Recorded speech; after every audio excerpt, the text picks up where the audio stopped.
Technician grade 1 में दिमाग को हिला देने वाला सवाल पूछा गया और यह सवाल पहले स्टूडेंट नहीं पढ़ता, उसको ऐसा लगता है कि ऐसे सवाल पूछे नहीं जाते, जबकि मैंने अपने बैच में पहले से ही सवाल करा के रखा था, पहले से कॉन्सेप्ट बता के रखा था।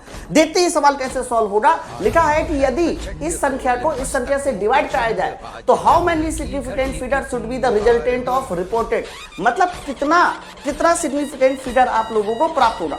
चलो डिवाइड करके देखते हैं। बच्चों सबसे पहले तो इन्होंने संख्या लिखी है 0.00456 और नीचे जो डिवाइड करना है वो 0.12 तक आना है। अब इसके बाद जो इसका रिजल्ट आएगा बच्चों, उसी रिजल्ट में आपको बताना है कि कितने सार्थक अंक, कितने सिग्निफिकेंट डिजिट होंगे।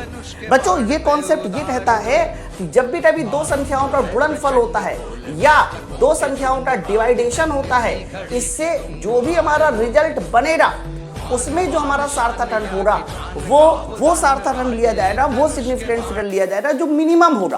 कहने का मतलब ये है कि x और y में जिसमें मिनिमम सिग्निफिकेंट डिजिट होगा वो लिया जाएगा, यहां पर x और y में जिसमें मिनिमम होगा वो लिया जाएगा। सॉल्व नहीं करना, सॉल्व करोगे तो आपका पेपर चौपट हो जाएगा। बच्चों अगर यहां देखा जाए कितने सार्थक अंक है, स्टार्टिंग 0 10 नेवर बी सिग्निफिकेंट, तो यहाँ 3 सार्थक अंक है। स्टार्टिंग 0 10 नेवर बी सिग्निफिकेंट, यहाँ 2 सार्थक अंक है।